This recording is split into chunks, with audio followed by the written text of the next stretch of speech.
Let's all go to the movies.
Hola. Don't tell me you didn't know it was loaded. Sylvie! Oh. Can't he do something constructive like start an avalanche or something? Va jouer, mon chéri. When you start to eat like this, something is the matter. Sylvie, I'm getting a divorce. What? From Charles? He's the only husband I have. I've tried to make it work, really, I have, but... But what? Oh, I can't explain. It's just that I'm too miserable to go on any longer like this. It is infuriating that your unhappiness does not turn to fat. But I don't understand. Why do you want a divorce? Because I don't love him, and he obviously doesn't love me. But that's no reason to get a divorce. With a rich husband and this year's clothes, you won't find it difficult to make some new friends. Look, I admit I came to Paris to escape American provincial, but that doesn't mean I'm ready for French traditional. I loathe the whole idea of divorce, Sylvie. But if only Charles had been honest with me, that's all I ask of anybody, the simple truth. But with Charles, everything is secrecy and lies. He's hiding something from me, Sylvie. Something terrible. And it frightens me. Does he belong to you? It's hers. Where'd you find him? Robbing a bank? He was throwing snowballs at Baron Rothschild. Oh, thank you. Do we know each other? Why do you think we're going to? I don't know. How would I know? Because I already know an awful lot of people, and until one of them dies, I couldn't possibly meet anyone else. Well, if anyone goes on the critical list, let me know. Quitter. Uh-huh. You give up awfully easily, don't you? Viens, Jean-Louis, let us make a walk. I've never seen a Rothschild before.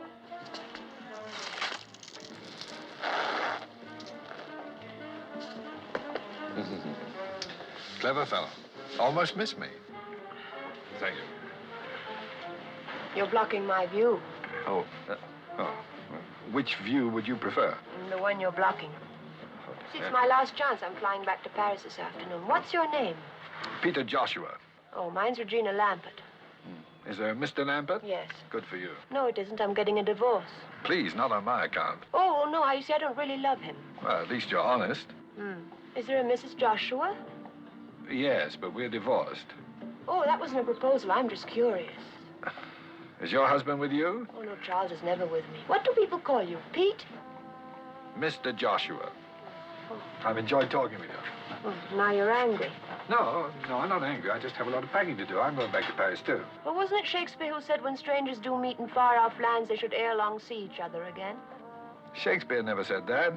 How do you know? It's terrible. You just made it up. Oh, well, it sounds right. You going to call me? Are you in the book? Well, Charles is. Is there only one Charles Lampert? Lord, I hope so.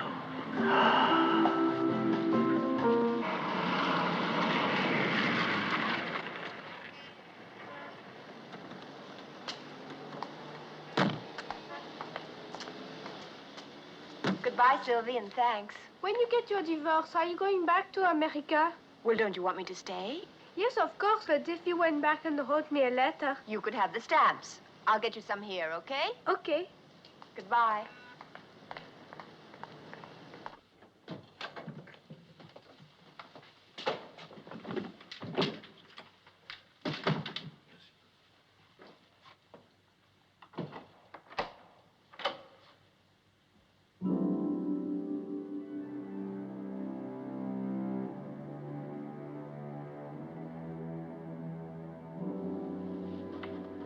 Honorine?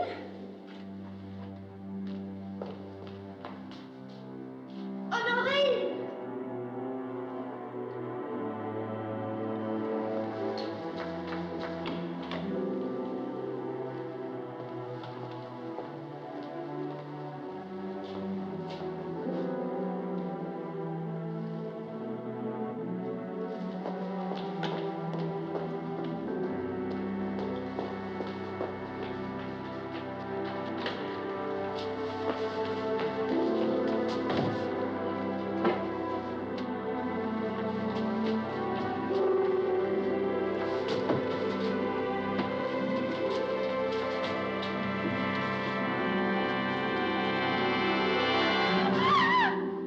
Madame Charles Lampert?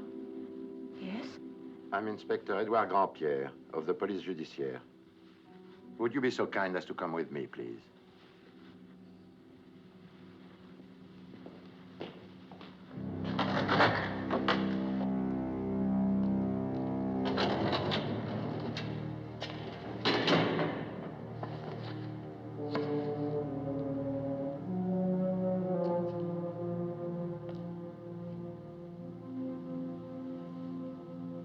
Well, madame. You're positive? You loved him? I'm very cold.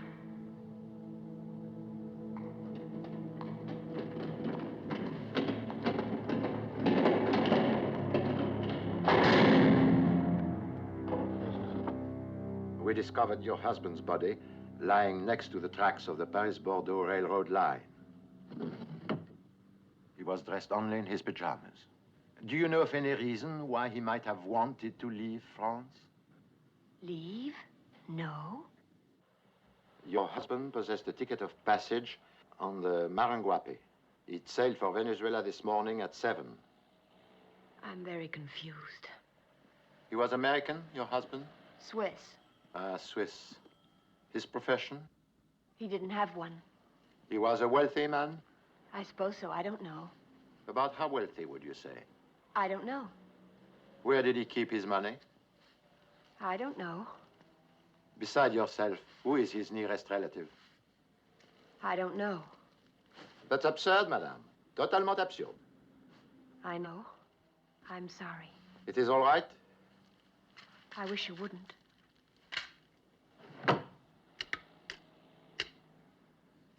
Les effets de Lampert. On Wednesday last, your husband sold the entire contents of the apartment at public auction. Everything. The gallery paid him 1,250,000 new francs. In dollars, $250,000. The authorities in Bordeaux searched his compartment on the train. They searched it thoroughly. They did not find $250,000. These few things are all that was found in the train compartment. There was no other baggage. Your husband must have been in a great hurry. One wallet containing 4,000 francs. One agenda. His last notation was made yesterday, Thursday. 5 p.m., Jardin des Champs-Élysées. Why there? I don't know. Perhaps he met somebody. Obviously. One ticket of passage to South America. One letter, stamped but unsealed, addressed to you. May I see it, please? My dear Regina, I hope you're enjoying your holiday.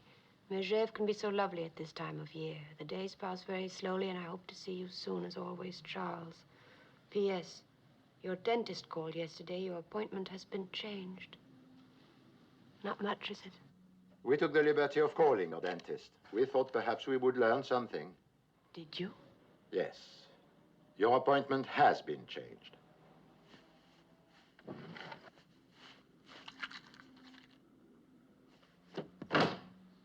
One key to your apartment. One comb. One fountain pen. One toothbrush. One tin of tooth powder. That is all. If you will sign this list, you may take the things with you. Is that all? May I leave now? One more question. Is this your husband's passport? Yes. And this? I don't understand. And this?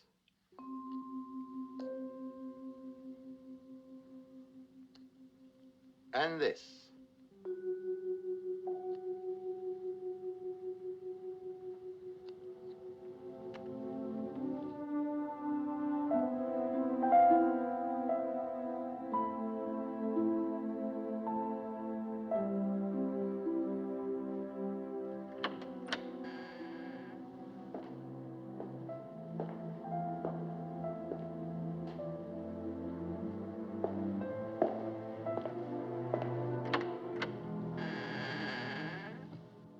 Oh, I telephoned, but nobody answered.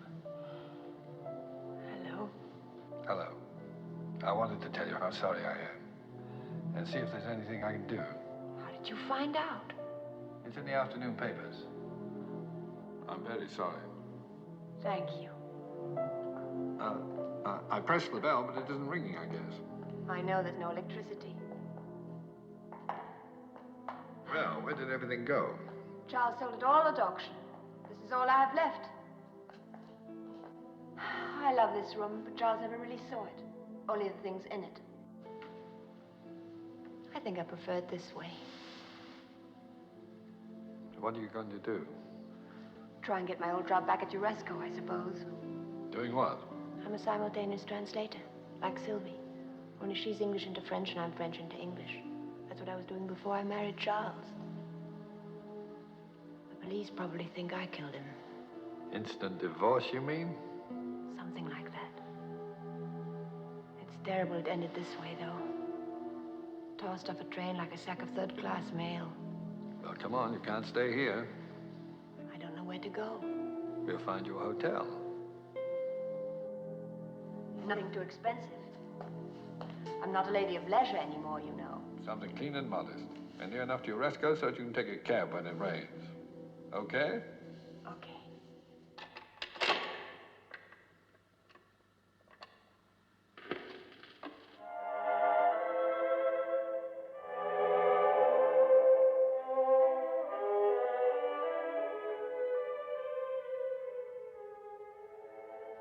Not a very large turnout, is it? Didn't Charles have any friends? Don't ask me, I'm only the widow. If Charles had died in bed, we wouldn't even have him.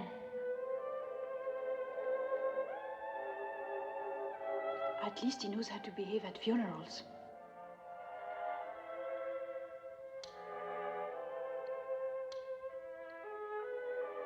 Have you no idea who could have done it? Until 2 days ago, the only thing I really knew about Charles was his name. Now it seems I didn't even know that.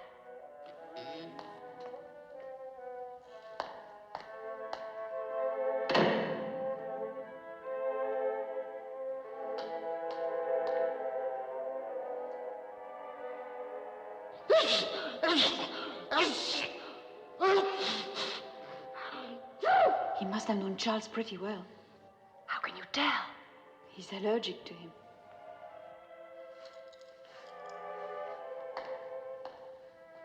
Bless you. Do you know him? Never seen him before.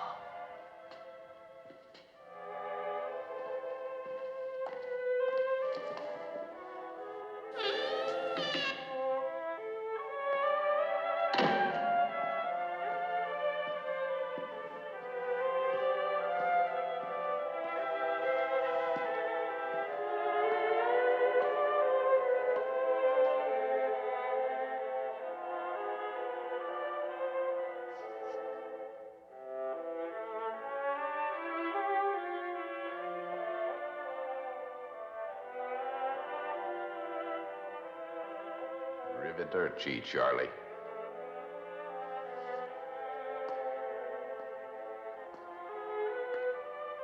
Miss Lampert, ma'am?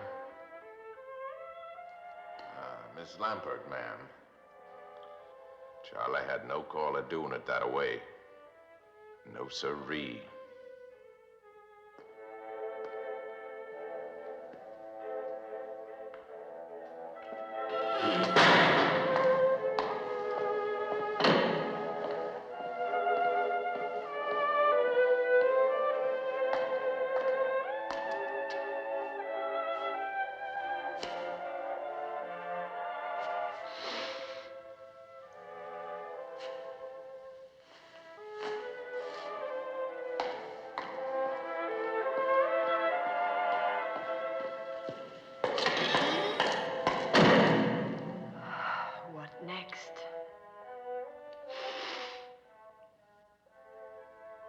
Pardon, madame. Merci. Pardon. Pardon. Pardon. Pardon. Who's it from? The American Embassy.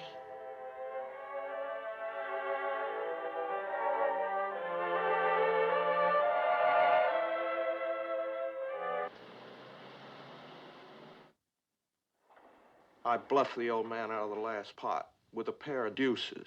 What's so depressing about that? Well, I mean, if I can do it, what are the Russians doing to him?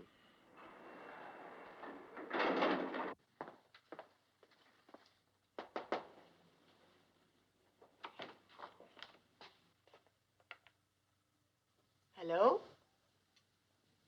Hello? Is there anything wrong, Miss Tompkins? Miss Tompkins isn't here. Oh, I'm sorry. My secretary must have gone to lunch. You are, Mrs. Lampert, Mrs. Charles Lampert. Oh, yes. Please, come in, Mrs. Lampert. Excuse me for a moment, Mrs. Lampert. It's a stubborn little devil. Dry cleaning-wise, things are all fouled up. I had a good man, a really excellent man, on the Rue Panthollow, but HQ asked us to use the plant here in the building to ease the gold outflow. Mr. Bartholomew, are you quite sure you know who I am? You're Charles Lambert's widow, yes? I'm very sorry. Last time I sent out a tie, only the spot came back. Voila, as they say. Won't you sit down, Mrs. Lampert? I've got something here. I've got liverwurst, chicken, and liverwurst. No, thank you. Mrs. Lampert, do you know what CIA is? I don't suppose it's an airline, is it? Central Intelligence Agency, CIA. You mean spies and all of that? Only we call them agents. We? You mean you? Someone has to do it, Mrs. Lampert. It's just that I didn't think people like you were supposed to admit. Oh, I'm not an agent. I'm an administrator, a desk jockey, trying to run a bureau of overworked men with under-allocated funds. Congress seems to think that all a spy needs... Agent. Yes. That all he needs is a code book, a cyanide pill, and he's in business. What's all this got to do with me, Mr. Bartholomew? Your husband was wanted by the United States government. May I have a sandwich, please? Chicken or liverwurst? Chicken. To be more specific, Mrs. Lampert, your husband was wanted by this agency. So that was it? Yes. We, of course, knew him by his real name. Voss. Charles Voss. All right, Mrs. Voss. Now, I'd like you to look at this photograph here for a moment, please. Tell us if you recognize... Oh. By the way, have you seen this one? Scott, Kathy, and Ham Jr. Very sweet. Aren't they? All right, Mrs. Voss. Please stop calling me that. Lampert's the name on the marriage license. Oh, I'm terribly sorry. Mrs. Lampert, would you look at that photograph and tell me if you recognize anyone, please? Now, just a moment. Have a good look.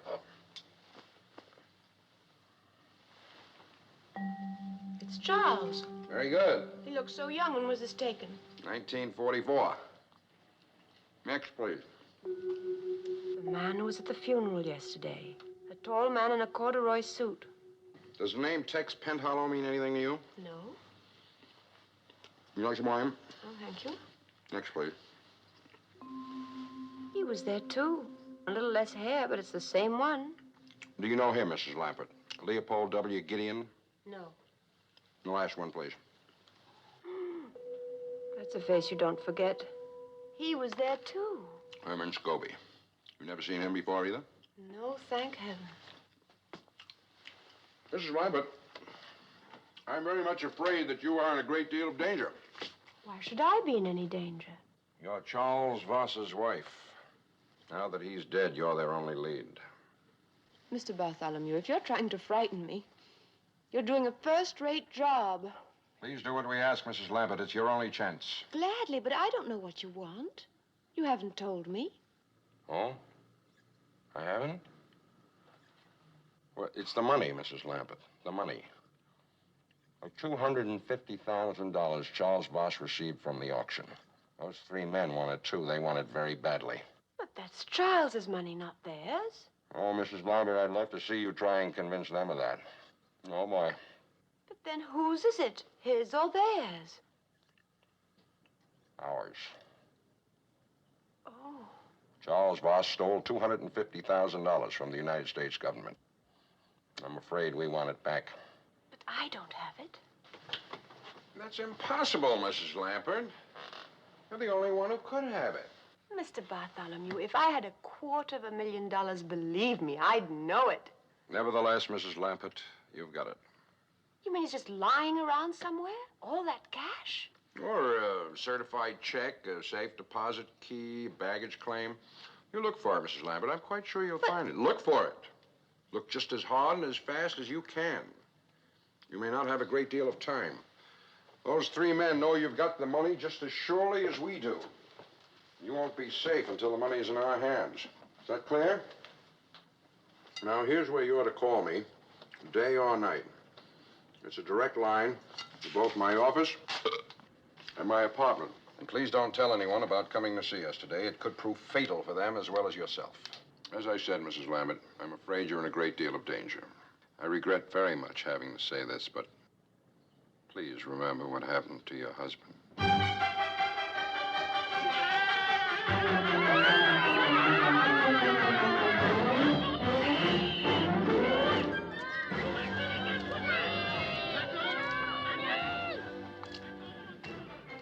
Hello.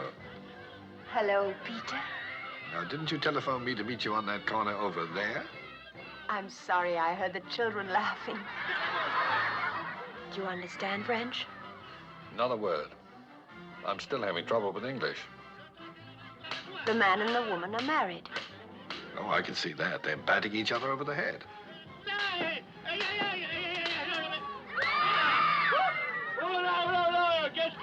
Who's that with the hat? That's the policeman. He wants to arrest Judy for killing Punch. What's she saying now?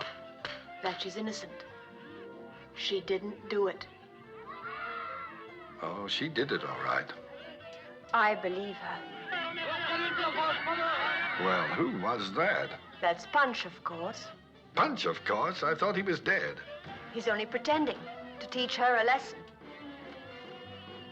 Only he is dead, Peter. I saw him. He's not pretending. Somebody threw him off a train. Charles was mixed up in something terrible. What am I going to do? I wish you'd let me help you. It doesn't sound like the sort of thing a young woman can handle by herself. How about making me vice president in charge of cheering you up? Starting tonight?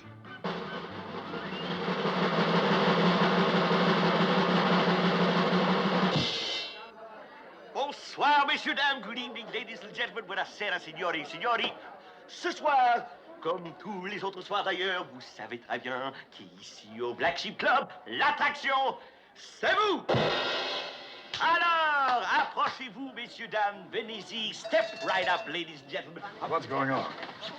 Fun and games. Evidently, we're the floor show. Come on. What, you and me? Everyone. Avanti, avanti, signori, signori. Écoutez-moi bien, messieurs, dames, les règles du jeu sont très simples. Alors, écoutez-moi. Alors, il y a 2 équipes. There are 2 teams. Et pour chaque équipe, il y a une orange. For every team, there is one orange. Una naranja. Un appelsiné. Vous mettez l'orange sur le moto comme ça. You put the orange on it like so. Vous passez cette orange à la personne derrière vous. You pass the orange to the person behind you. Mais sans vous servir les mains. Without the use of your hands. Are you ready? 1, 2, 3.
Mrs. Lampert, Who are you?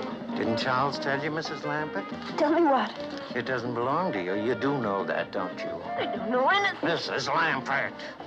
Any morning now, you could wake up dead, Mrs. Lampert. Leave me alone. Dead, Mrs. Lampert, like last week's news. Like Charles, Mrs. Lampert. Stop it. What's the trouble? You stepped on my foot. Forgive me. Wait here, I won't be long. It was quite unintentional, I'm sure.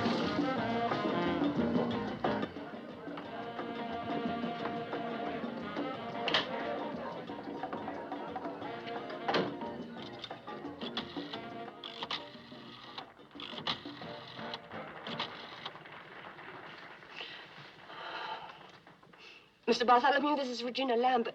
Mr. Bartholomew, I just saw one of those men. Mr. Bartholomew, can you hear me?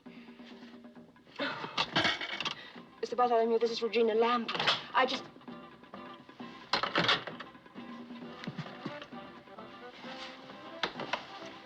Howdy. What do you want? Now, you must be kidding.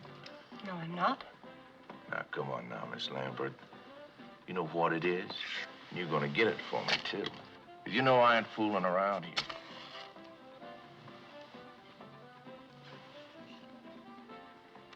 No, sirree, Bob. No, that's please. Now, don't make too much noise, Miss Lampert. Oh. It could get a whole lot worse, you know. Now, it belongs to me, Miss Lampert. And you're gonna get it for me. Or your life ain't gonna be worth the paper it's printed on. Do you say what I'm saying to you? Stop! Stop! Please stop! Now, you go home and think it over real careful You're right now. insane. You're absolutely insane.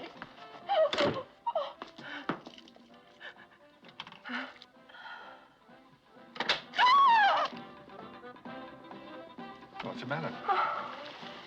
What are you doing in here? I'm having a nervous breakdown.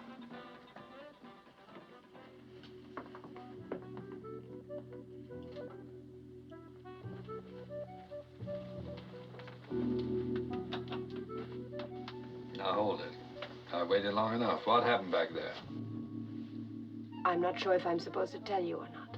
What does that mean? He said if I told anybody, it could prove fatal for them as well as for me. Who said? That's what I'm not supposed to say. Now, stop that nonsense. Stop bullying me. Everybody's bullying me. I'm not bullying Yes, you. you were. You said it was nonsense. Being murdered in cold blood is not nonsense. Why don't you try it sometime? Would you mind seeing me to the door? Of course not. It's a good place for making friends. You said this afternoon your husband was mixed up in something. How do you shave in there? What was it? What was what? What your husband was mixed up in. Look, I know it's asking you to stretch your imagination, but don't you think you could pretend just for a moment that I'm a woman? Now, listen, I could already be arrested for transporting a minor above the first floor. Here you are. Where? On the street where you live. How about once more around the park? How about getting out of here? Come on, child, out. Won't you come in for a minute? No, I won't. I don't bite, you know. Unless it's called for. How would you like a spanking? How'd you like a punch in the nose? Stop treating me like a child. Well, then stop behaving like one. Now, if you want to tell me what's troubling you, fine. If not, I'm tired, it's late, and I want to go home to bed. Oh? Do you know what's wrong with you? No, what? Nothing.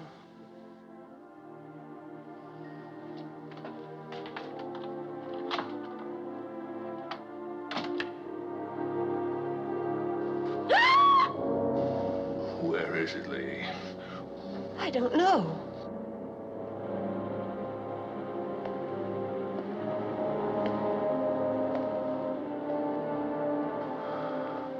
I want it. You give it to me. It's mine! Peter! Peter!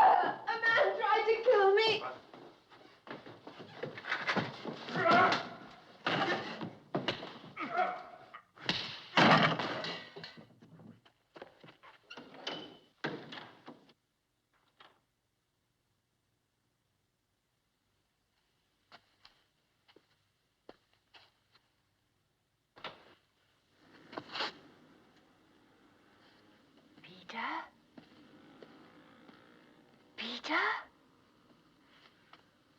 are you all right?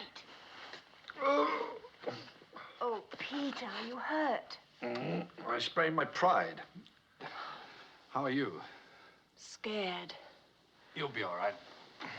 Where did he go? Out the window, I guess. Well, lock the door. Don't let anyone in except me. And close these windows after me. Be careful. You just took the words right out of my mouth.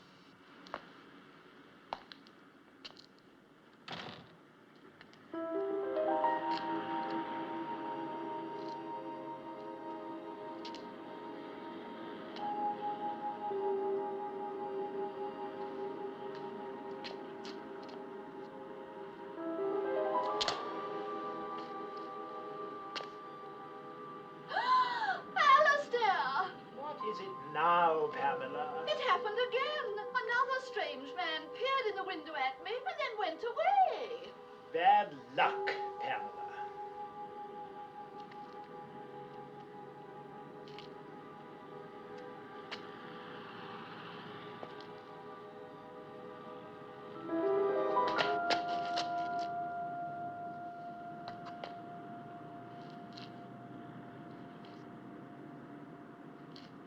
That was a dumb move. Herman, man, and then some. If you'd only let us know you was going up to a room, we could have done something to keep him busy. But sneaking off up there that way by yourself. Man, what did you expect him to do? Walk up and shake you by that hand of yours? A dumb move, Herman, a dumb move. Yes, it was a dumb move, Herman. What is the matter with you? You want some more? Never mind that. Did you get the money? How could I with the 3 Marx Brothers breathing down my neck? I thought we had an agreement. Now, the girl trusts me. If she's got the money, I'll find out about it. But you just leave me alone. We took all the chances. The money belongs to us, not to him. Now, don't be piggy, Herman. A third of nothing is nothing. Just think about that. But make up your mind. She's waiting for me. I don't see how another 24 hours could hurt anything. Shoot, no, not after all these years. Then he gets it out of your share, not mine. Not mine. Either one of you got the room next to her? Yeah, I have. Why? Give me the key. Get yourself another room. I want to use it.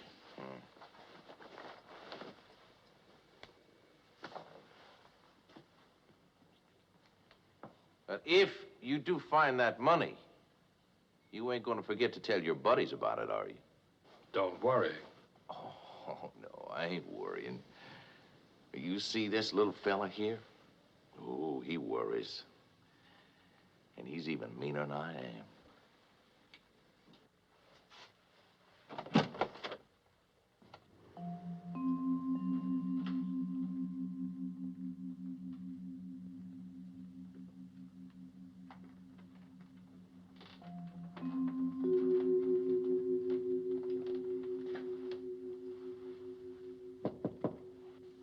Who is it?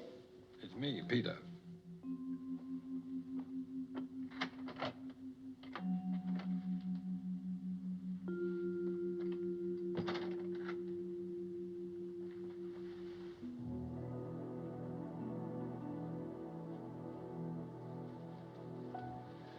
There was no trace of him. Why don't you confide in me and tell me what this is all about? There are 3 men. He's one of them. They think I have $250,000 that belongs to them. Go on. That's all. No, it isn't. Where's the money? I don't know. They killed Charles to get it, but he must not have had it with him on the train. So they think he left it with you? But he didn't. I've looked everywhere, and if I don't find it, they're going to kill me. No, they won't. I won't let them. Peter, help me. You're the only one I can trust. I'll help you. I told you I would. Come on. Oh, I'm so hungry I could faint. And I've gotten your suit all wet. That's all right. It's a drip dry. Wipe your eyes. Promise me you'll never lie to me the way Charles did. Why do people have to tell lies? Usually it's because they want something. They're afraid the truth won't get it for them. You tell lies?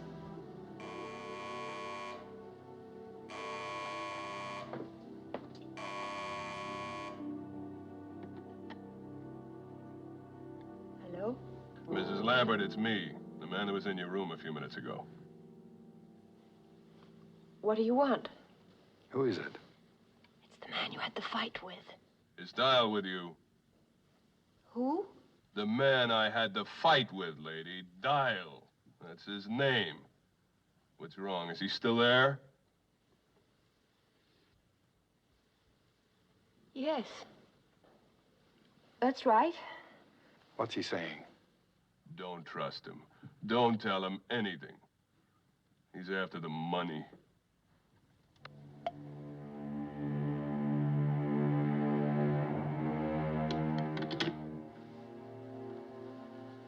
What was all that about? He said if I don't give him the money, he'll kill me. Oh, don't take it seriously. He's just trying to frighten you. I believe what he said. No, it's just a lot of words. Words can hurt. I know. Try to get some sleep. You'll feel better. Don't worry. I've arranged to take the room next door to you. So you'll be all right. If you want anything, just bang on the wall. Better lock the door after me. Good night.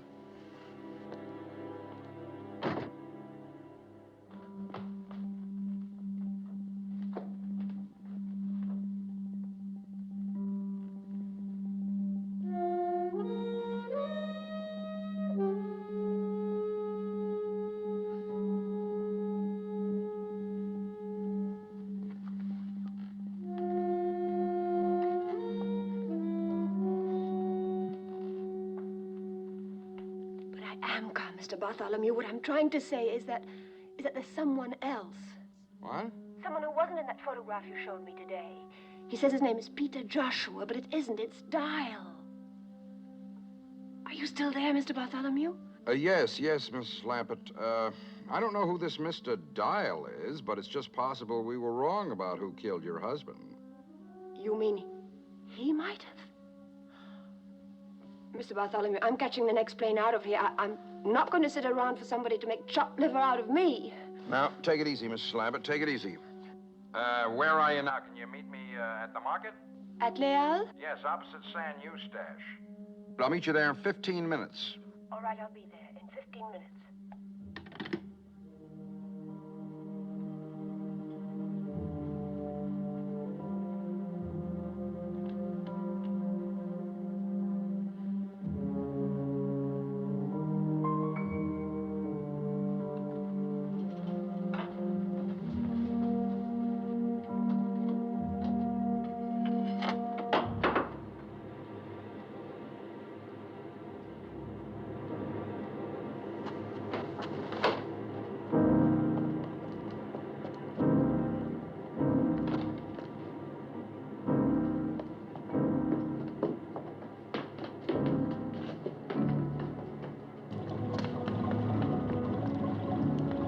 Allez vite, n'importe où, vite.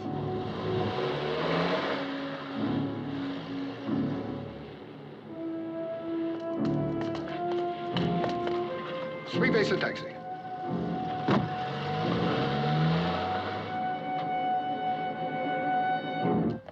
Were you followed?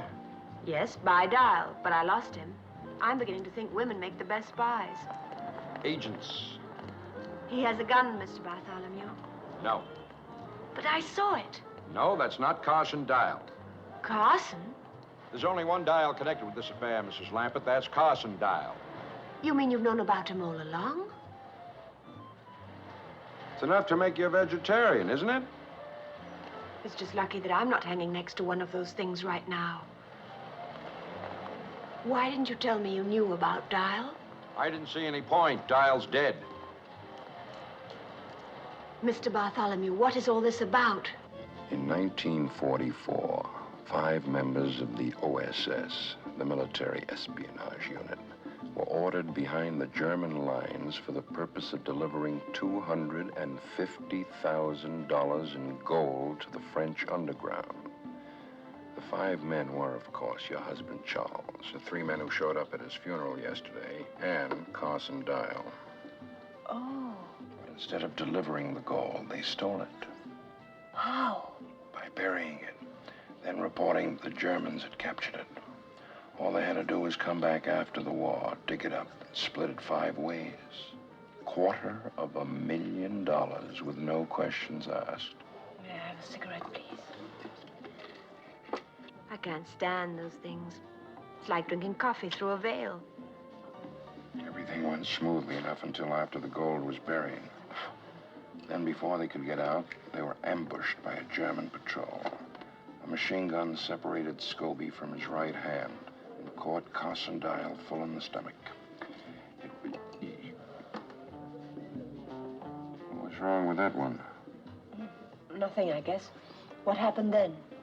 Have you any idea what these things cost? Please go on, Mr. Bartholomew. What happened then?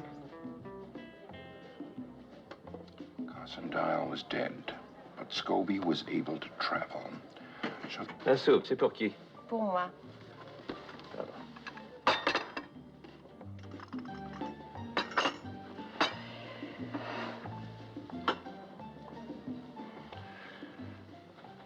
Where was I? Carson Dyle was dead. Yes, Carson Dyle was dead. The others finally got back to the base and waited for the war to end. Only Charles couldn't wait quite as long as the others. He beat them back to the goal, took everything for himself, and disappeared. It's taken Gideon, Tex, and Scobie all this time to catch up with him again. But if they stole all that money, why can't you arrest them? We know what happened from the bits and pieces we were able to paste together. But we still have no proof. What's this got to do with the CIO? CIA, Mrs. Lampert.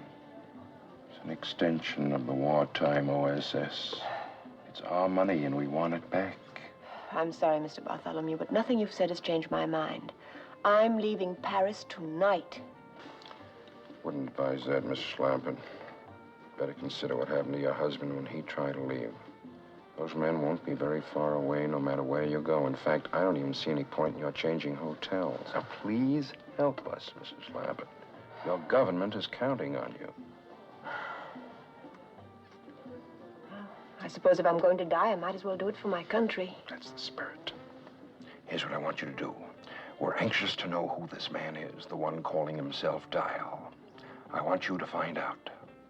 Why me? You're in an ideal position. He trusts you. Besides, you yourself said women make the best spies. Agents.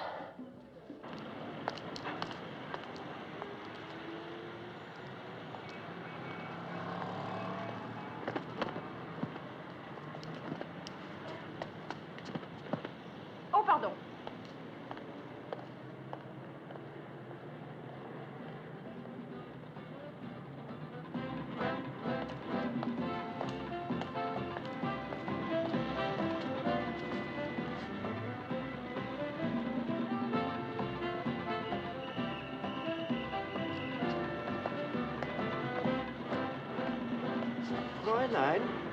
Fräulein!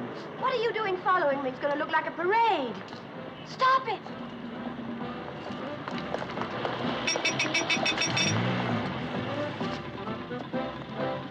How are you? How nice to see you. When did you arrive? It's a lovely town to stay. Are you having a good time? So many things to see.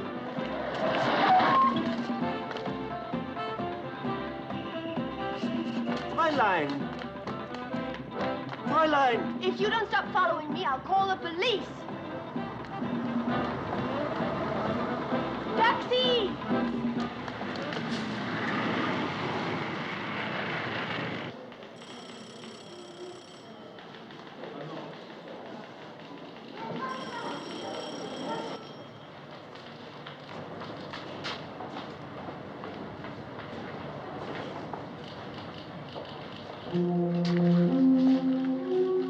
Dyle, please. D-Y-L-E.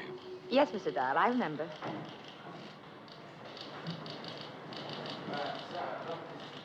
No, I'm sorry, Mr. Dyle. Nothing today. Thank you. Mr. Dyle, please. You're wanted on the telephone. Mr. Dyle, cabin 4. Mr. Dyle, cabin 4, please.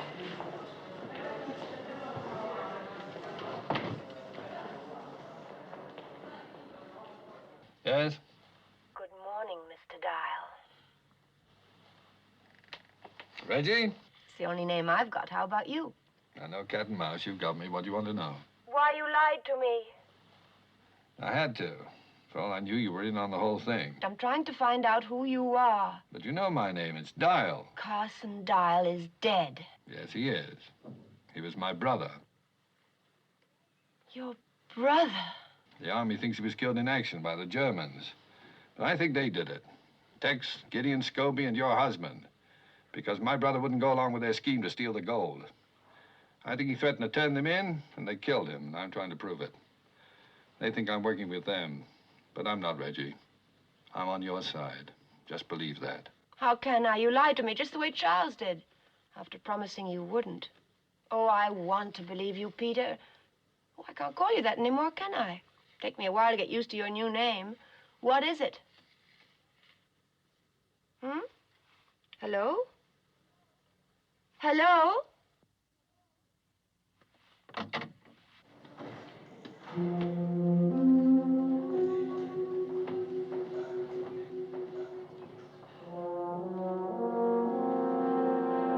Do anything funny or try to talk to anyone, and I'll kill you, Dyle. You'll wreck your raincoat. Take the next car, please.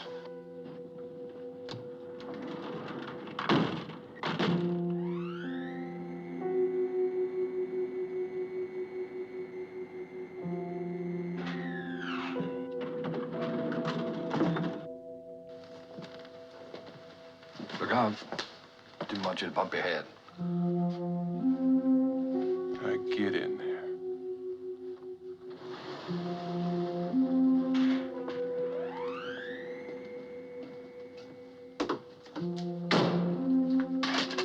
All right, turn around.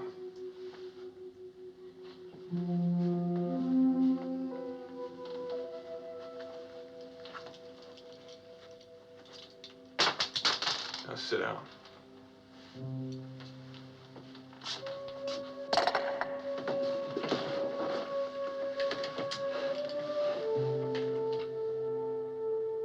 Now what? We wait with our mouth shut.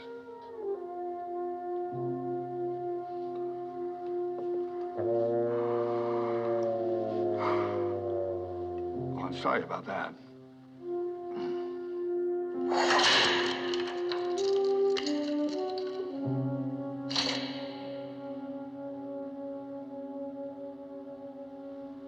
Okay, up there.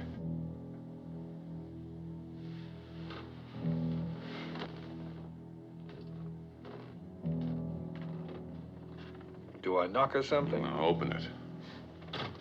And keep right on going. The view, it better be worth it.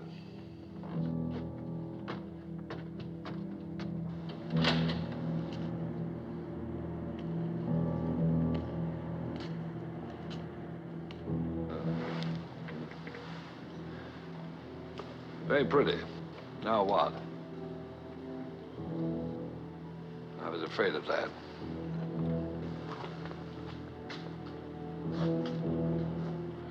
I'll give you a chance, Dyle. Which is more than you'd give me. Where's the money?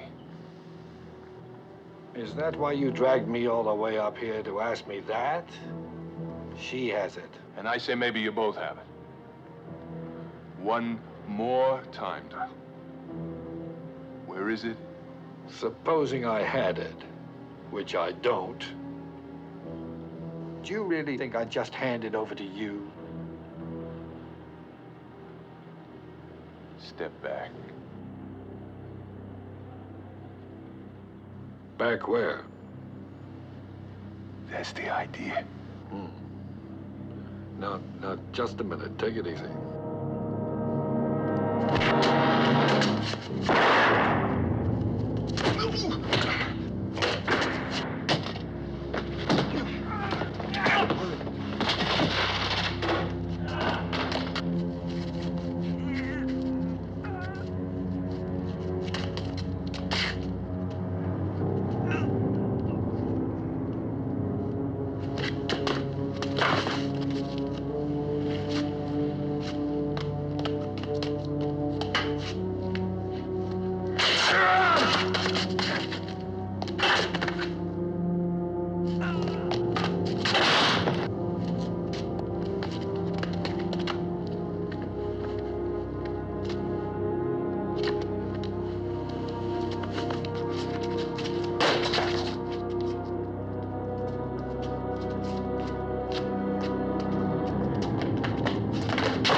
How you doing?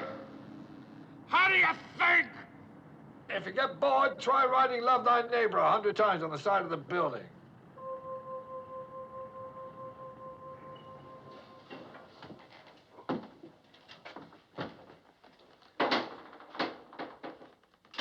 Monsieur, next time, please, use the keyhole.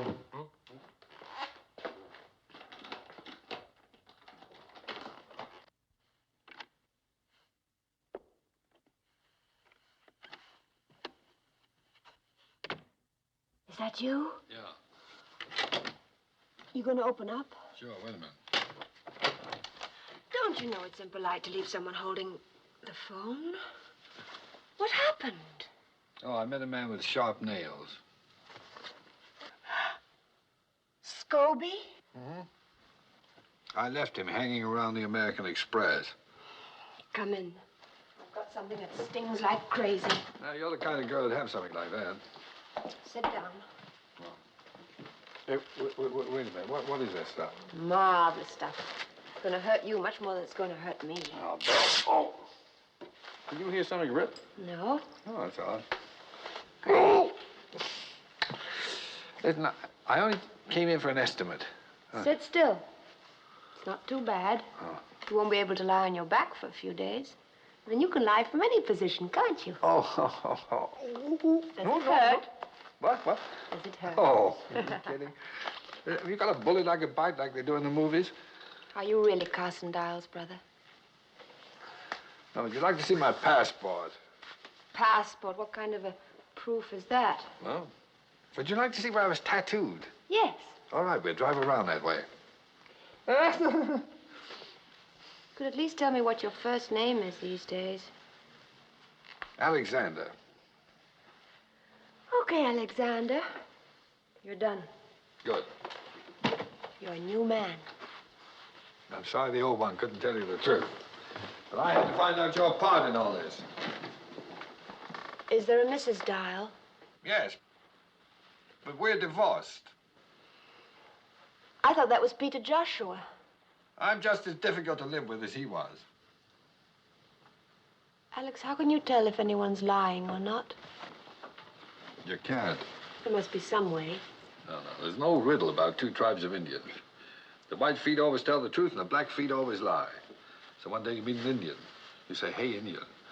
What are you, a truthful Whitefoot or a lying Blackfoot? He says, I'm a truthful Whitefoot. But which is he? Well, why couldn't you just look at his feet? Because he's wearing moccasins. Well, then he's a truthful Whitefoot, of course. Then why not a lying Blackfoot? Which one are you? A truthful Whitefoot. Come in. Sit down. Right, you want to look at my feet? Yes. Oh. Hey, knock it off. Now, come on, Reggie, listen to me. Oh, here it comes, the fatherly talk. You forget I'm already a widow. So was Juliet at 15. But I'm not 15. Well, that's the trouble. You're too old for me. Can't you be serious? Oh, you just said an horrible word. What did I say? Serious. When a man gets to be my age, that's the last word he ever wants to hear. I don't want to be serious. And I especially don't want you to be. Okay, we'll just sit around all day long being frivolous. How about that? Reggie, cut it out. Okay. Well, now what are you doing? Cutting it out. Who told you to do that? You did. Oh, I'm not through complaining yet. Oh. Now, cut it out. Alex, I think I love you.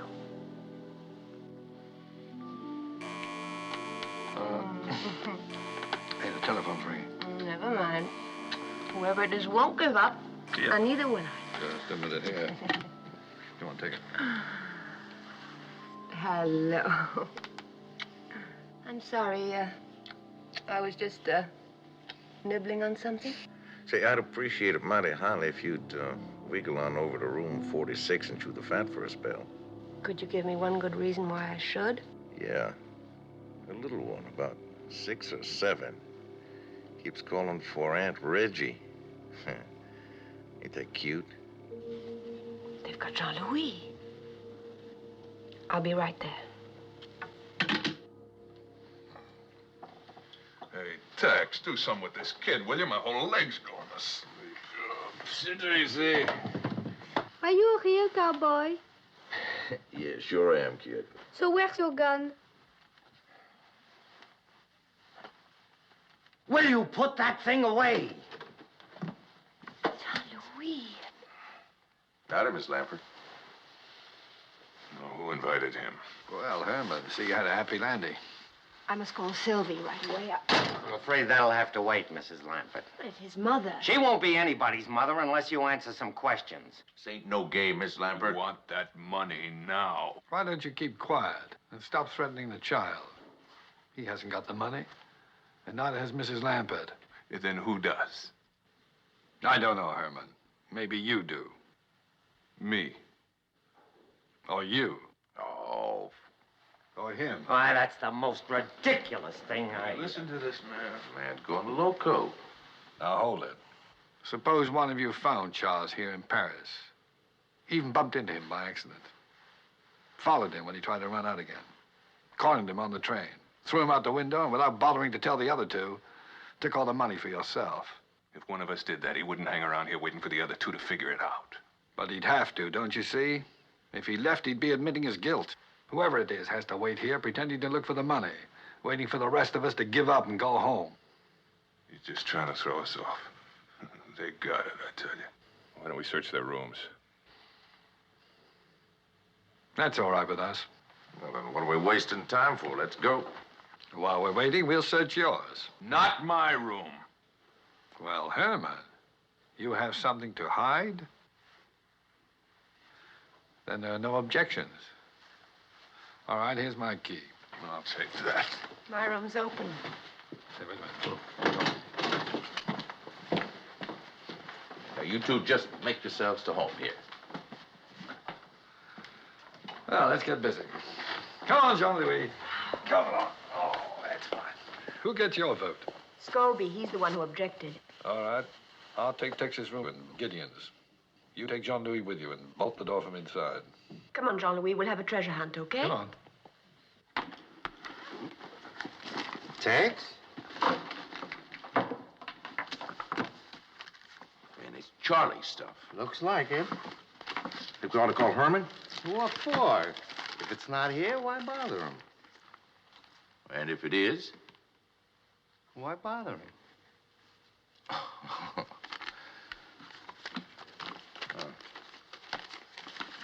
All right. Sure there's nothing missing here. No, everything's here. The police have kindly provided us with a list. Sure ain't nothing here worth no $250,000. Not unless we're blind. I keep telling myself we've stolen a great deal of money, but up to now, I've yet to see a penny of it. You think maybe we're fishing up the wrong stream? Meaning what?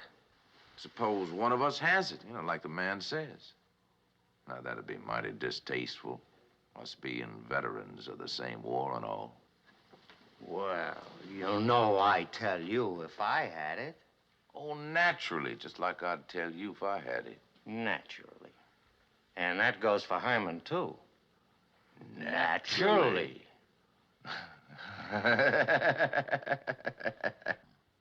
He's all right, Sylvie, honestly.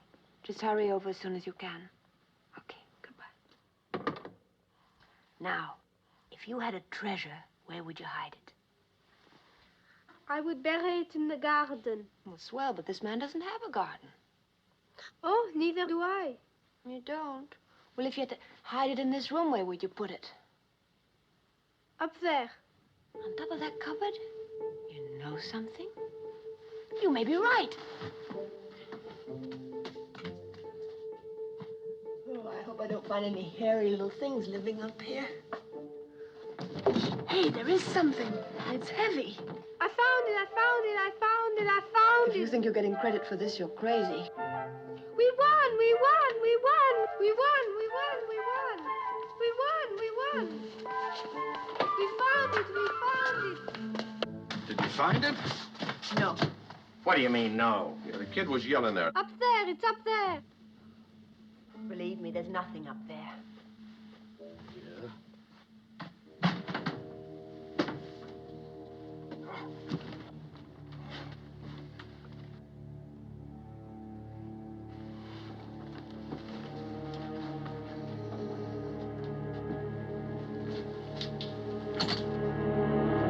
Oh, jumping freeholders of Herman's spare.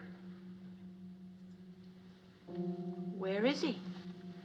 He's over in my room.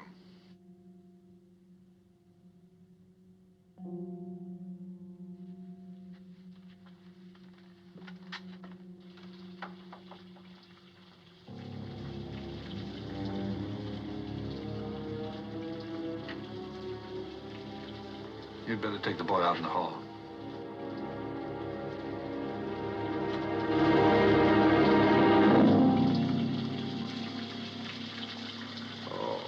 Now, who would have done a mean thing like that? I'm not quite sure. Well, this ain't my room. Mine neither. Oh, the police aren't going to like this a bit. We could dry him off and take him down the hall to his own room. He really doesn't look too bad. Oh, poor old Herman. Seems like him and Good Luck always was strangers. Well, maybe now he'll meet up with his other hand someplace.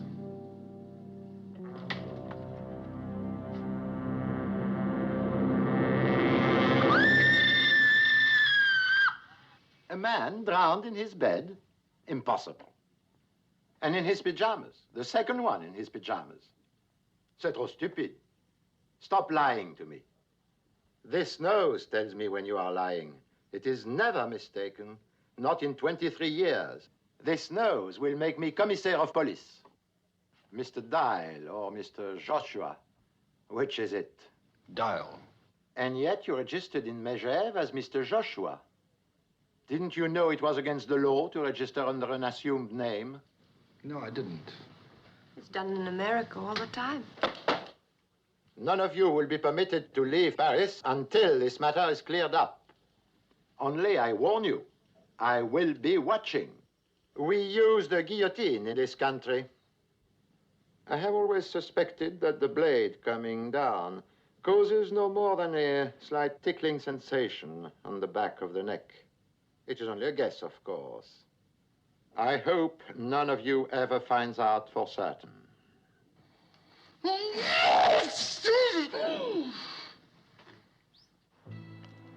Who do you think did it? Gideon Possibly. or Tex? Possibly.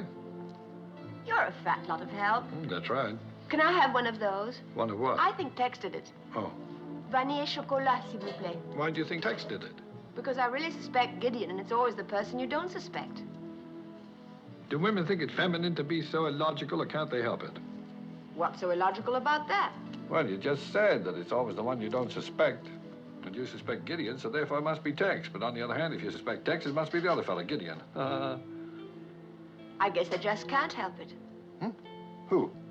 Women. Oh. You know, I can't help feeling rather sorry for Scobie. Wouldn't it be nice if we were like that? What, like Scobie? No, Gene Kelly. You remember when he danced down here by the river in America and in Paris without a care in the world? You know, this is good. Want some? No, thanks. Oh. And I guess you don't, do you? Here, give me that. I'm sorry. Alex, I'm scared. Yes, I know. I can't think of any reason why he was killed. Well, perhaps someone thought the 4 shares were too many. What makes you think that this someone is going to be satisfied with 3? He wants it all, Alex. That means we're in his way, too. That's right. We've got to do something. I mean, any minute now, we could be assassinated.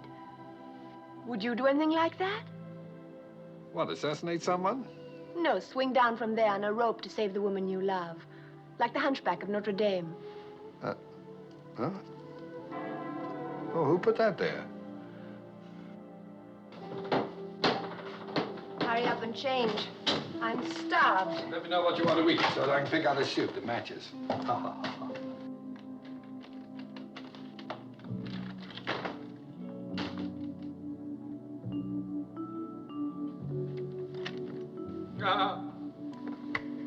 What do you want?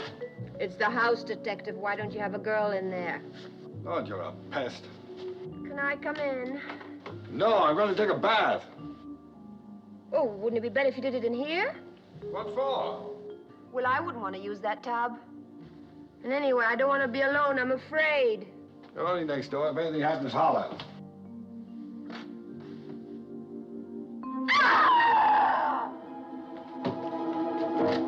Reggie? Got you. Did you ever hear the story of the boy who cried wolf? The shower's in there. Oh, come on, Reggie, open the door. This is a ludicrous situation. I can think of a dozen men who are just longing to use my shower. Why don't you call one of them? I dare you. Oh, you're a nut. What are you doing? Taking off my shoes. What do you think I'm doing? Did you ever hear of anyone taking a shower with their shoes on?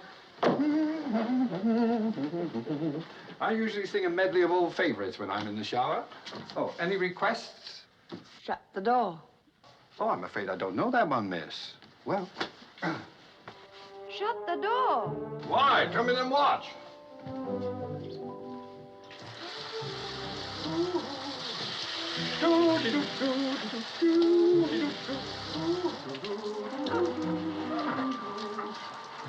Drip dry. How often do you go through this little ritual? Oh, every day the manufacturer recommends it. I don't believe it. Oh, yes, it's treatment. There's a label. Look at the small print. Wearing this suit during washing helps protect its shape.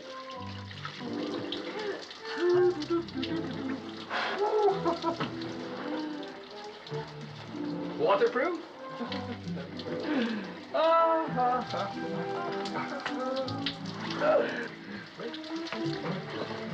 Acronylon, fibrous resistant, plastic, rust-proof, fly-proof, proof. You're the nut. Nut-proof.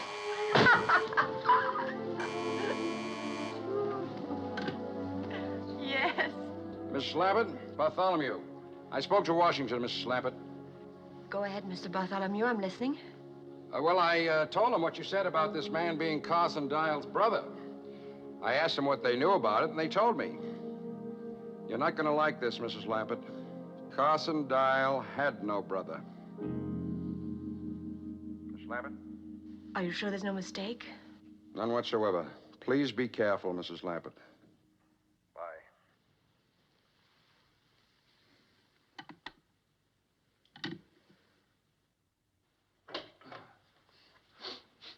I left all my dry dripping.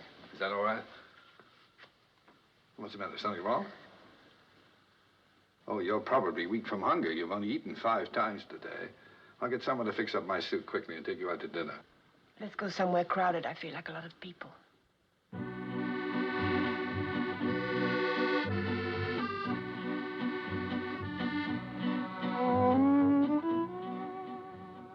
Hey, you know this thing is still damp?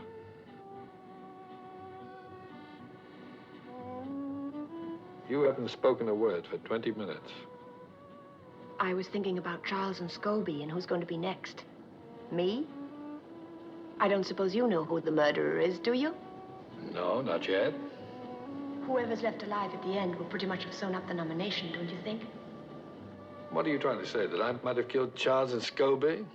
What do I have to do to satisfy you? Become the next victim? It's a start, anyway. Oh. I can't understand you at all. 1 minute you're chasing me around the shower room, and the next minute you're accusing me of murder. Carson Dyle had no brother. Oh, I can explain that if you'll just listen. Well, I can't very well leave without a pair of water wings, can I? All right, get set for the story of my life. Fiction or non-fiction? Why don't you shut up? Well, Are you going to listen? go on. All right. Now, when I was a young man, my father expected me to go into his business. Umbrella frames, that's what he made. Well, a sensible business, I suppose, but I didn't have the sense in those days to be sensible. I suppose all this is leading somewhere. Well, it led me away from umbrella frames, for one thing. But that left me without any honest means of support. What do you mean? Well, in this highly competitive world, when a man has no profession, there isn't much choice. So I began looking for people who had more money than they needed, including some they'd barely miss. You mean you're a thief? Well, that's not exactly the term I'd have chosen, but it sort of captures the spirit of the thing. I don't believe it. I can't really blame you now. But I do believe it. That's what I don't believe. So it's goodbye, Alexander Dyle, and welcome home, Peter Joshua. Mm-hmm. Sorry, the name's Adam Canfield. Adam Canfield? Mm-hmm. Wonderful. Do you realize you've had 3 names in the past 2 days? I don't even know who I'm talking to anymore. No, the man's the same, even if the name isn't. No, he isn't the same. Adam Canfield is a crook, and I want to know why. Well, it's simple. I like what I do. I enjoy my work. There aren't many men in the world who love their work as much as I do. Now, you look around sometime. Is there a Mrs. Canfield? Yes, but we're divorced. Mm. That's right. Now go and eat your dinner. Oh, I could eat a horse. I think that's what you ordered. Don't you dare be civil with me after leading me on like this. How did I lead you on? Oh, that marvelous rejection. You knew I couldn't resist it, and now it turns out all you're interested in is the money. That's right. Oh. Well, what would you like me to say? That a pretty girl with an outrageous manner means more to an old pro like me than $250,000? I don't suppose so.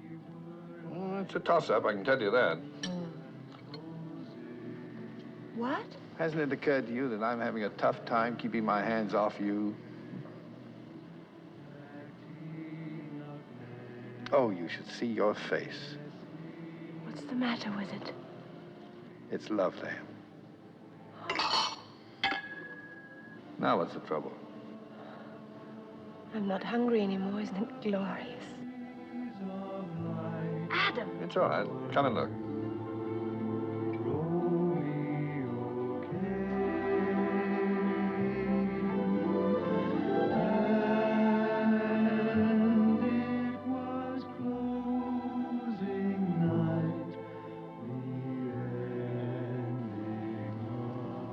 Hey, you don't look so bad in this light. Now, why do you think I brought you here? I thought maybe you wanted me to see the kind of work the competition was turning out. Pretty good, huh? I taught them everything they do. Oh, did they do that kind of thing way back in your day? Sure. How do you think I got here?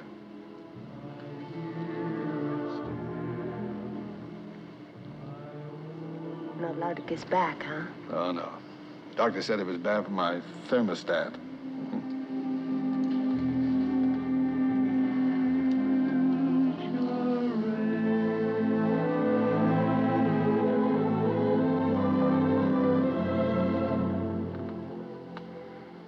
Well, when you come on, don't you?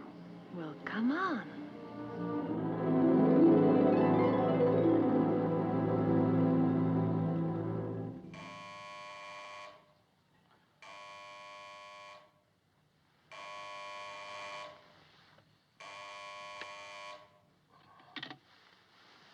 Yeah.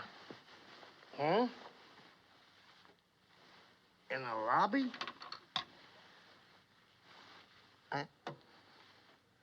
Are you out of your mind or something? It's 3:30 in the morning. You mean it? All right. All right, I'll be right down. Wait a minute.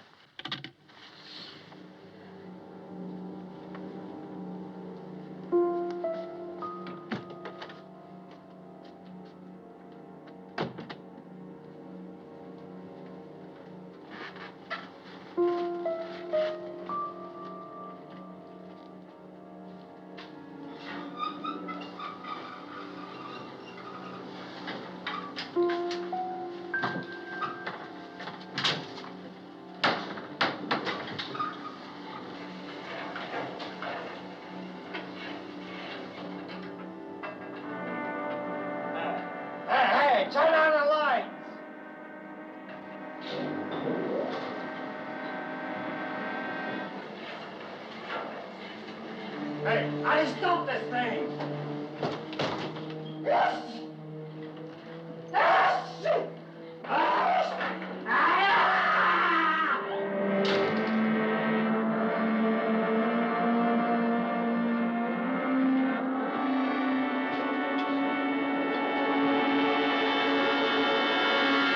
Three of them, all in their pajamas? C'est ridicule. What is it, some new American fad?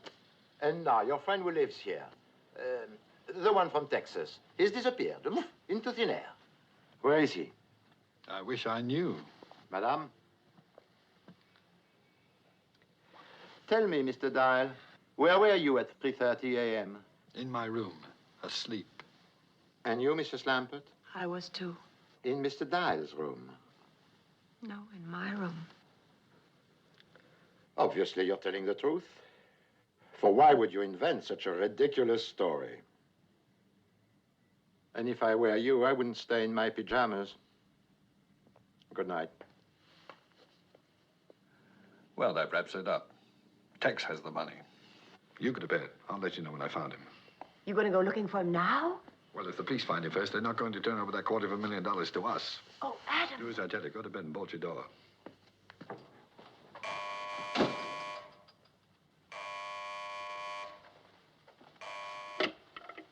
Yeah? Now, you listen to me, Dyle. Look, I know who's got that money, man. And I want my share.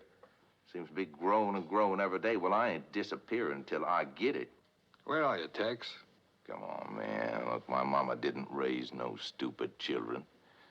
Look, I'll tell you what. You want to find me? Well, you just look over your shoulder, because from now on, I'm going to be right behind you.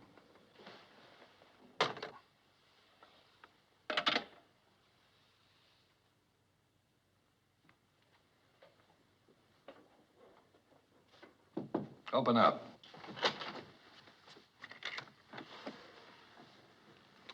I think I was wrong about Tex having the money. Why? I just heard from him. He's still hungry. That means killing Gideon didn't get it for him. So he's narrowed it down to us. You've got it. But I've looked everywhere. You know I Where's have. the airlines bag? In the wardrobe? Get it. Lord, you're obstinate. Charles must have had it with him on the train when Tex killed him. Thanks. Everybody and his Aunt Lillian's been through that bag, including me. Okay, we do it again. I've been into it at least once a day. Somebody would have seen it. It's there, Reggie. We're looking at it right now. Something on that bed is worth $250,000. But what? I don't know. 4 passports. Steamship ticket. Anything in there? Nothing. Wallet. Phone? A fountain pen.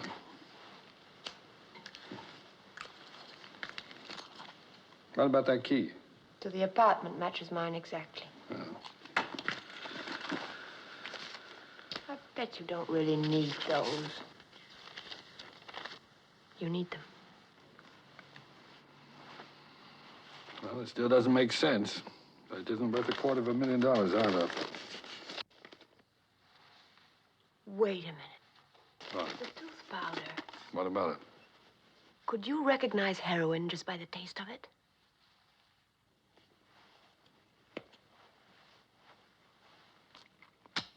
Heroin.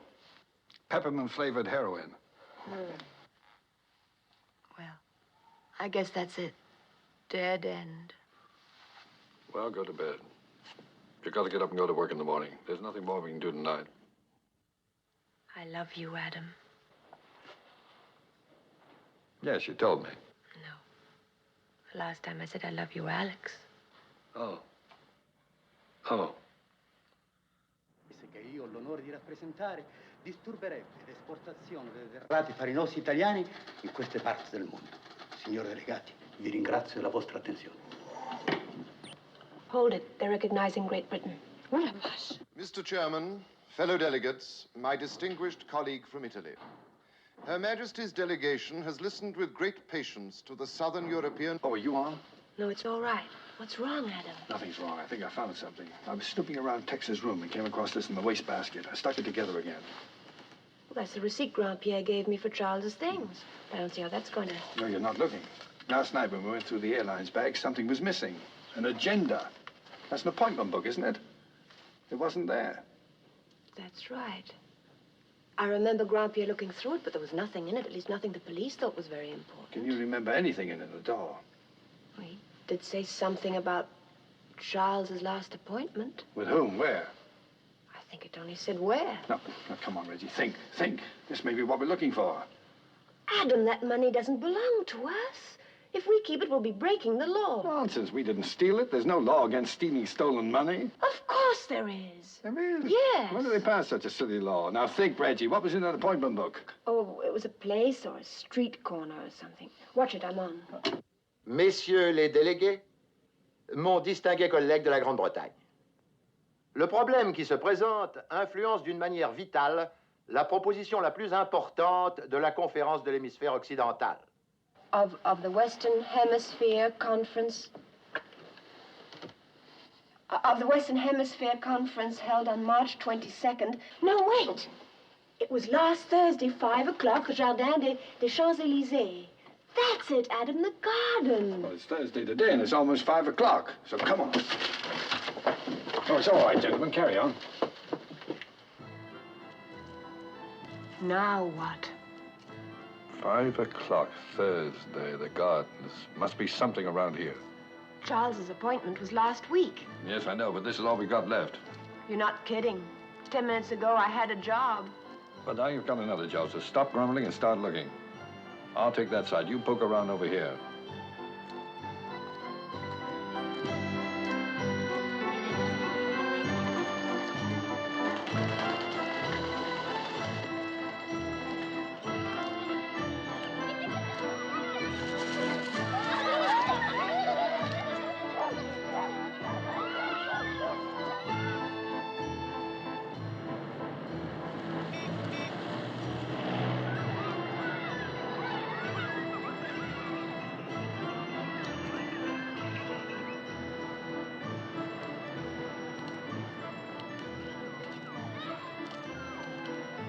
It's hopeless. I don't even know what we're looking for. I don't think Tex does either. Tex, is he here? Look.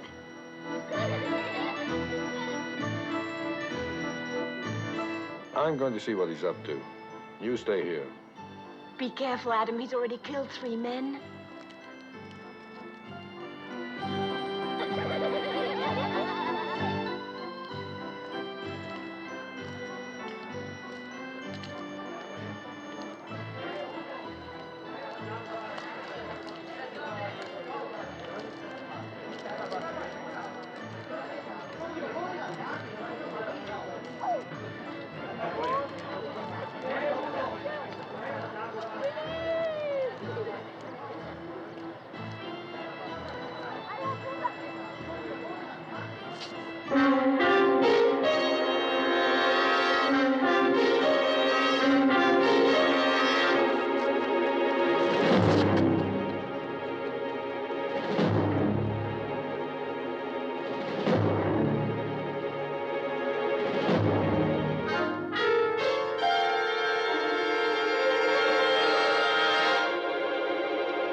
All right, where's the letter? The letter, huh? It ain't worth nothing. You know what I mean. The envelope with the stamps on it. I want it. You greenhorn. Why, you thick-skulled, harebrained, half-witted greenhorn. And they was both too smart for us. What are you talking about? Oh, first her husband, now her. She betted all of them big eyes at you, and you fell for it like an egg from a tall chicken. You want the envelope? There. You take it. It's all yours. You killed all three of them for nothing. You greenhorn, you block-headed jackass. You nincompoop. Sylvie, what are you doing here? I'm waiting for Jean-Louis. Oh. What's he up to? Oh, he was so excited when he got the stamps you gave him this morning. He said he'd never seen any like them. I'm glad. What's all this? The stamp market. It's there every Thursday afternoon. That's where Jean-Louis trades his stamps. Good Lord, where is he? What's the matter, chérie? The stamps. They're worth a fortune. What? A fortune. Come on.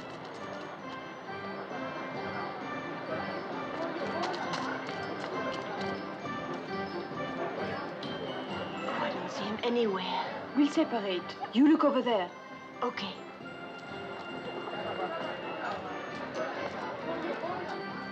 Jean-Louis! Jean-Louis! Jean-Louis!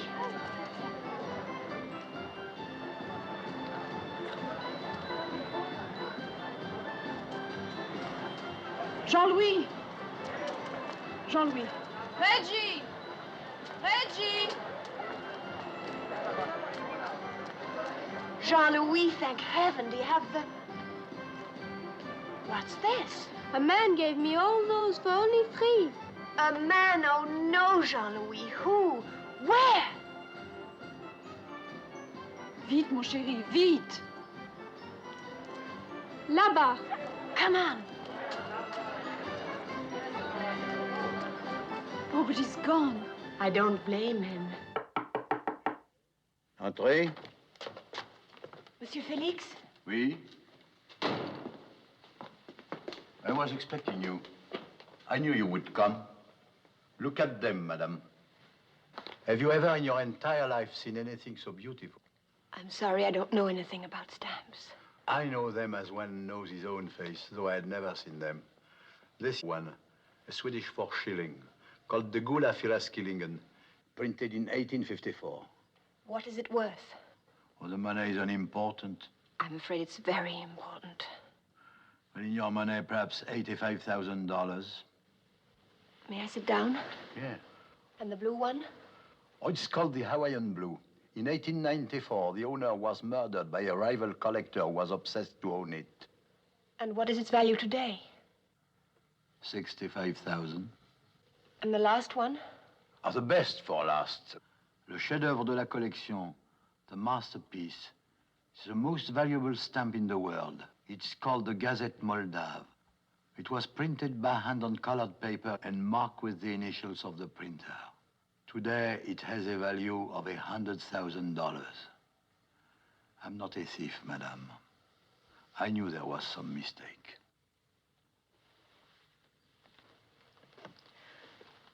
You gave the boy a great many stamps in return. Are they for sale now? Oh, let me see. 350 European, 200 Asian, 175 American, 100 African, and 12 Princess Grace commemorative, which comes to 10 francs. And don't forget these. Thank you.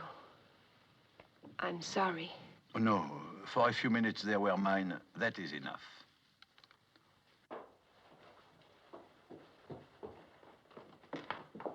Adam? Adam?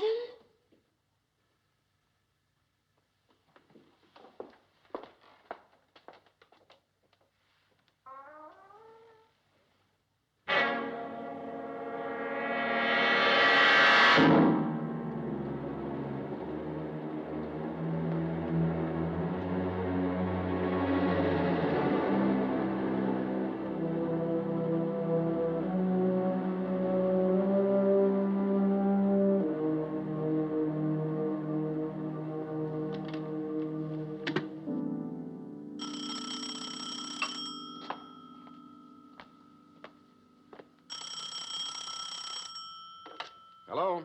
Mr. Bartholomew? Yes? Tex is dead. Smothered. And Adam did it.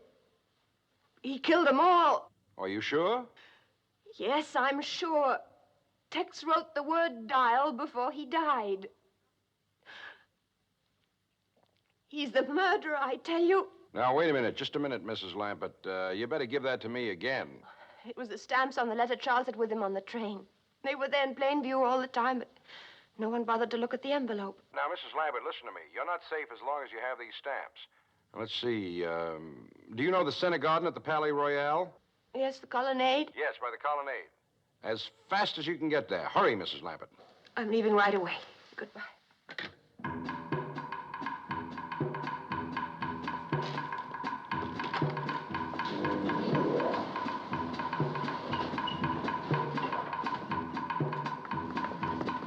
Reggie! The stamps, where are they? Reggie, wait! Why, so you can kill me too? Tex is dead. He wrote Dyle on the carpet. I'm not Dyle, you know that. But Tex didn't know it. You're a murderer. Reggie, I want those stamps. Palais Royal, vite. Je suis occupé. Mais c'est très urgent. Occupé.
American Embassy. American Embassy? Mr. Bartholomew's office, please. Would you speak a little louder, please? I can't speak any louder. Mr. Hamilton Bartholomew. I'm sorry, Mr. Bartholomew has left for the day. But someone's trying to kill me. What? Kill me! You've got to get word to him right away. He's in the center garden of the Palais Royal near the colonnade. Tell him I'm trapped in a phone booth right below him in the metro station, and the name's Lampert.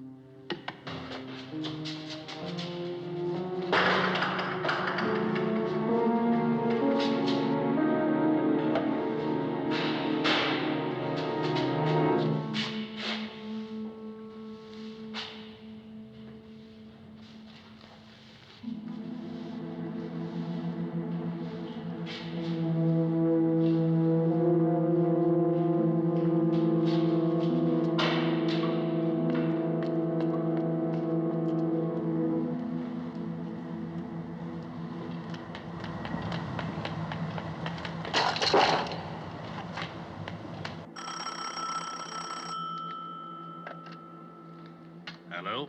Hello, Mr. Bartholomew? Yes? There was a call for you just now, Mr. Bartholomew. It sounded quite urgent. A Mrs. Lampert. Lampert? I don't know any Mrs. Lampert. She says she's trapped in a metro station and someone's trying to kill her. Trying to kill her? Who does she think I am, the CIA? All right, I guess you better call the French police.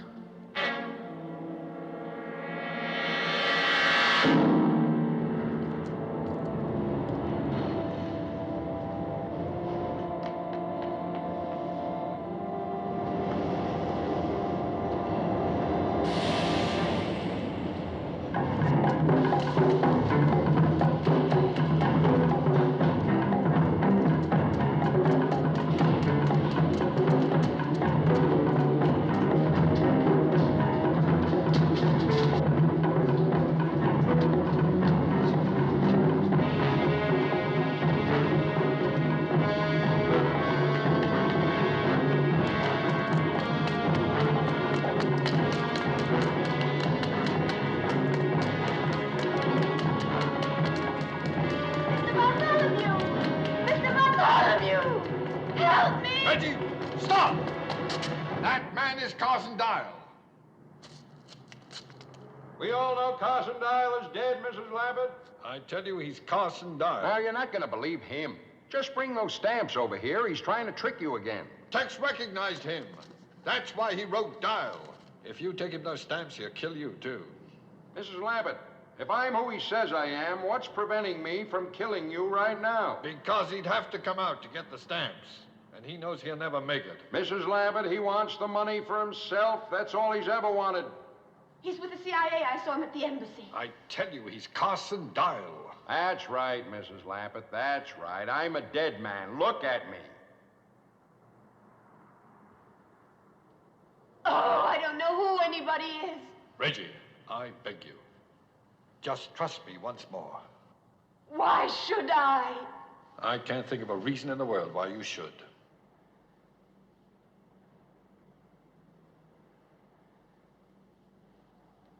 Stop right now, Mrs. Lampert, or I'll kill you. It won't get you the stamps, Dyle. You'll still have to come out to get them, and I'm not likely to miss at this range. Maybe not, but it takes a lot of bullets to kill me. They left me there with 5 of them in my legs and my stomach. Mrs. Lampert, they knew I was still alive, but they left me there. I spent 10 months in a German prison camp with nothing to stop the pain. They left me there. Mrs. Lampert, they deserved to die. But I had nothing to do with it. You got the money now. It belongs to me. Mrs. Lampert, they knew I was still alive, but they left me there. That's why I had to kill them, all 4 of them. Please believe me, Mrs. Lampert, I'll kill you too. It won't make any difference. It's no use. You're running out of time. I've come too far to turn back. I swear I'll kill you. Make up your mind, Mrs. Lampert, now.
know you're in there, Mrs. Lampert. Come on out.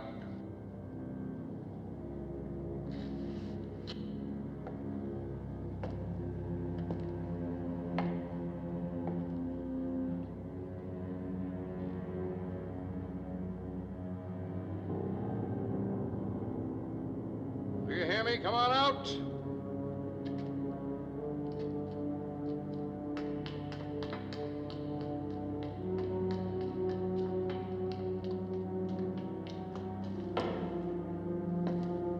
I don't want to kill you, but I will.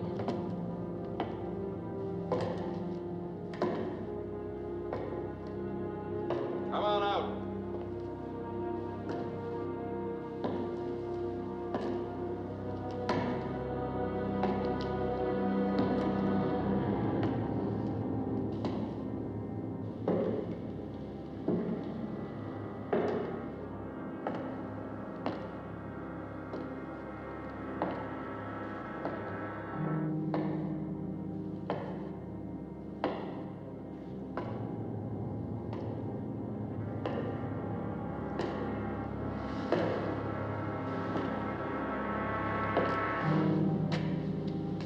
Game is over, Mrs. Lampert.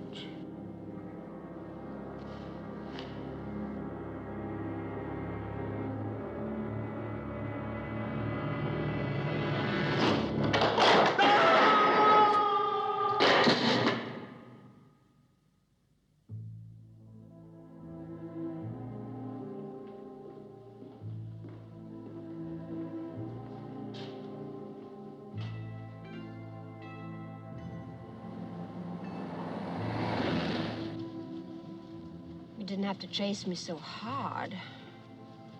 That one's done. Do this one. No. I'm sorry I thought you were the murderer.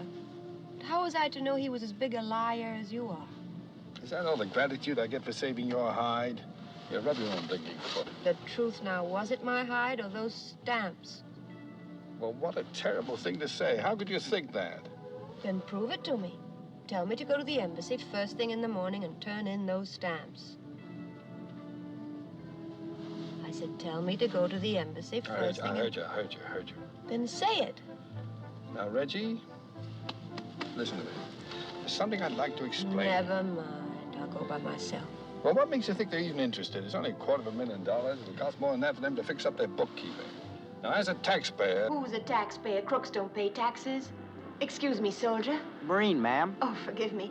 Who would I see regarding the return of stolen government money? Well, you might try the Treasury Department, ma'am. Room 217, second floor, Mr. Cruikshank. 217. Thank you, Marine.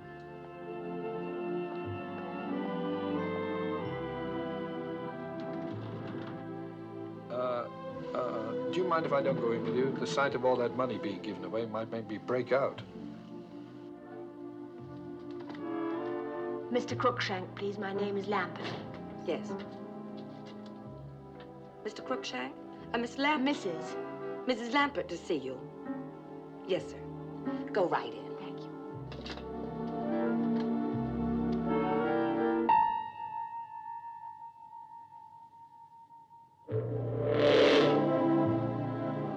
Of all the mean, rotten, contemptible, crooked... Crooked? I should think you'd be glad to find out I'm not crooked. You can't even be honest about being dishonest. Why didn't you say something? We're not allowed to tell. Now, come on, give me the stamps.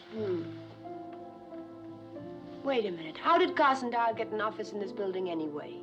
Well, when did you meet him? What time of day, I mean? About 1? The lunch hour. Probably worked it out in advance. Found an office usually left open and just moved in for the time you were here. Then how do I know this is your office? Mrs. Foster, take a memo to Bartholomew in security recommending Bartholomew. that embassy offices be kept locked during the lunch hour. Starting with his own. I'll give you the stamps. Come on. And what's your first name today? Brian. Brian Cruikshank. Serves me right if I get stuck with that one. Well, who asked you to get stuck with any of them? Come on. Is there a Mrs. Cruikshank? Yes? But we're divorced. No.